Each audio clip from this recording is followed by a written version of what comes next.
Did you know that there were foods that can protect our brain health? Yep, that is correct. I know that a lot of us grew up believing that our brains were a separate entity than our gut.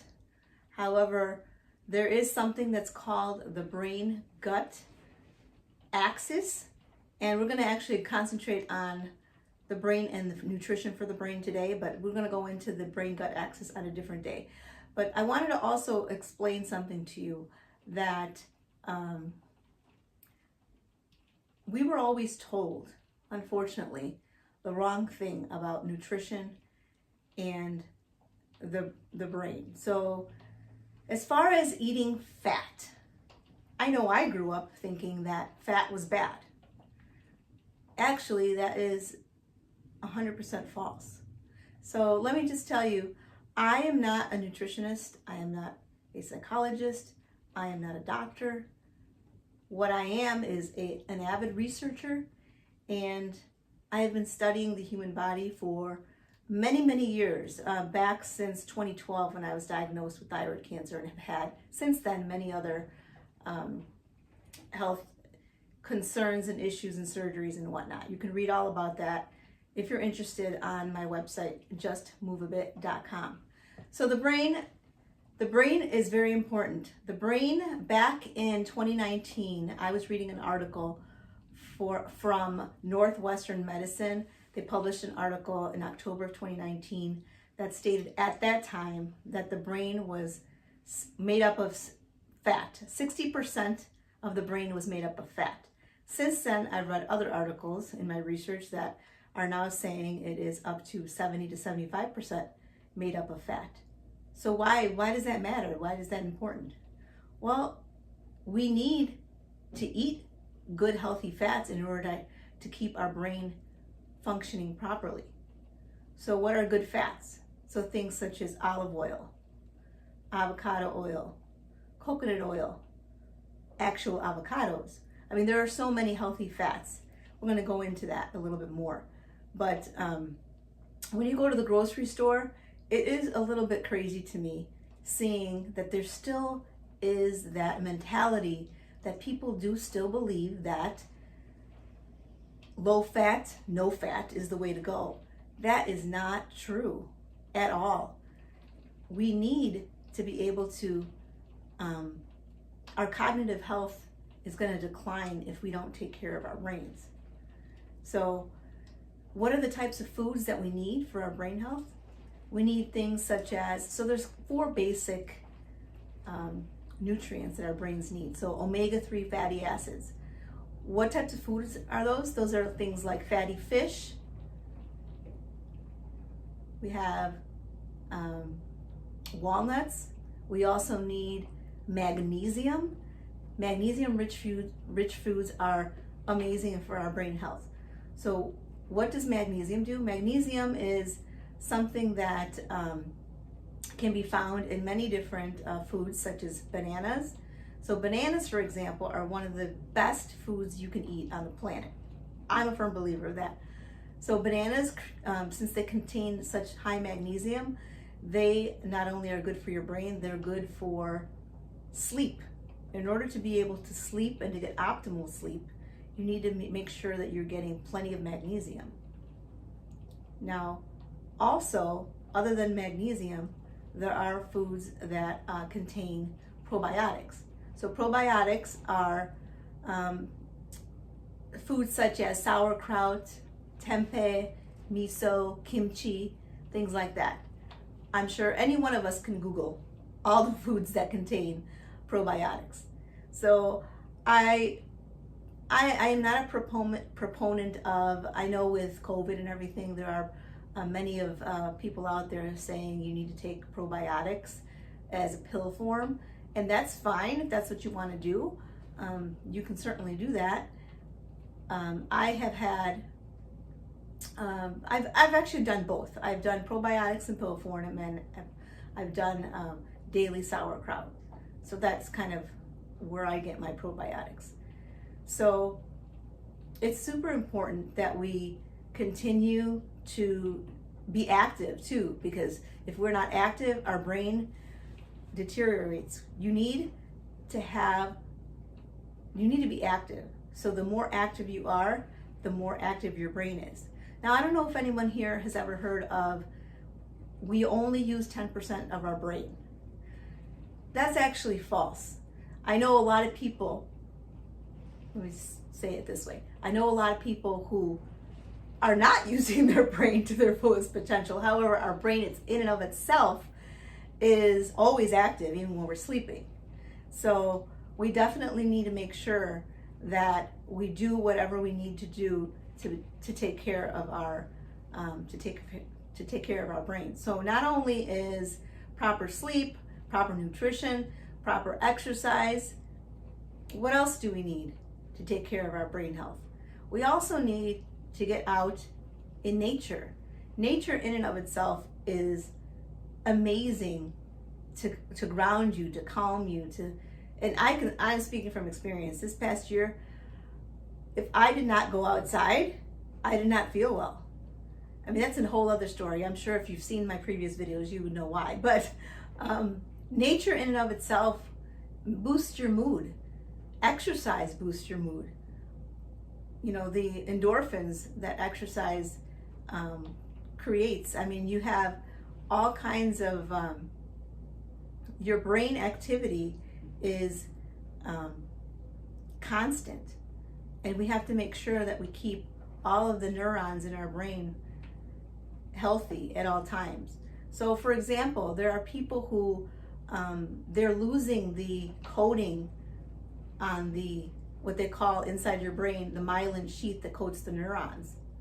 So when that deteriorates, someone with MS, for example, they start to lose function, and function is lost in so many different ways. So what do I mean by function? So some people, MS can be something that affects people differently. So for example, some people might lose the ability to walk properly. Some people might lose the ability to see properly. You know, your motions, your movement can be affected differently depending on the type of MS that you have. So nutrition, having proper nutrition is essential and crucial for our brain health. That is something that we can't avoid. I mean, research has always stated, I shouldn't say always, I would say the more and more I read about the brain and our health, I mean, it is amazing that there are still websites out there, articles out there pushing the low fat craze, which is crazy. I mean, in the 80s, the low fat craze didn't even produce people who, at that time wanted to lose weight. As a matter of fact, things got worse. Why is that? Because it didn't work. Number one, it didn't work. You need good, healthy, natural fats in one's diet. I mean, if your brain is made up of more fat, it's the largest organ that's made up of more fat in your body. And so we need that fat to keep it healthy. I mean, that is essential. So B vitamins are huge. There's B6, B12. And also, another one important thing to note, please check with your doctor, because if you are getting super tired and sluggish, more than likely you're lacking in B vitamins. Your doctor should be able to do some blood work and see if you're deficient in that. Also, one huge thing, most people, I would say, are deficient based on my research and knowledge and my experience and going through the things that I've gone through in the past several years, is that most people are deficient in vitamin D, magnesium, the B vitamins, and zinc. Obviously, everyone is different. There's no one size fits all. We have to make sure that you take the right testing that your doctor will do for you, so that you can see what it is that your body needs. So take care of yourself, stay active, eat properly, get plenty of rest. Number one, sleep, I would say, is the best thing you can do for your body, because without sleep, you can't restore. Your body basically tries to reserve everything that you have done throughout the day. If you don't get proper sleep, then you're going to start to have all kinds of ailments. And I do believe that it all begins with sleep. If you don't have enough sleep, you're going to start to get sick, right? If you don't have proper nutrition along with proper sleep, if you get those two things in order, you're going to start to feel better. And your brain is going to feel better. So another thing too I wanted to note is that I had written an article on my blog at justmoveabit.com titled Mindful Chili. So I created this recipe because I have someone in my family who has MS, and it's all explained in that article. And one of the things that is great, one of the nutrients in one of the vegetables that I use is all a great, they have great about health benefits so that your cognitive function won't decline. So some of the things I included in there were cauliflower. Cauliflower has sulfur in it, which is amazing to retain your cognitive function. So you have cauliflower in the chili. There's also an unexpected ingredient. Seaweed is amazing for brain health as well.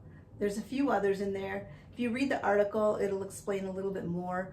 But I mean, I can go on and on about brain health. But you know, they're supposed to be short videos. So hopefully you learned something here today. And I do hope you continue to watch. Please comment down below. Let me know how you are liking this content, and I will continue to bring you more health tips and information so that we can all continue to live a more healthy and happy life, so that we can, you know, be able to be around for our family and friends for as long as we want to be around. I mean, isn't that something we all should strive for, to do something that helps all of us, not only ourselves, but you know, those loved ones around us. Another thing I wanted to mention is that's huge for brain health. I mean, it's huge for mental health. I'm saying brain health and mental health go hand in hand. So community, be surrounded by people that you love. You need people in your life. COVID kind of messed with so many people's lives, you know, and unfortunately, a lot of people are suffering right now, and it's really sad. If I can help one person, I'm doing this because I want to help people, essentially. So, I mean, please share this video if you liked. If you have anybody in your life that you think will benefit from this information, please share this video far and wide. I really would appreciate that. And yeah, so you need to have people in your life. You need to stay active. You need to eat properly. You need to sleep well. And there's so many other things, like I said, but I just wanted to touch on a few here. So please continue to watch. Thank you so much for watching my channel. And I do hope you ring the notification bell so you don't miss any future videos. Thanks again. Take care, everyone, and have a great day. Bye.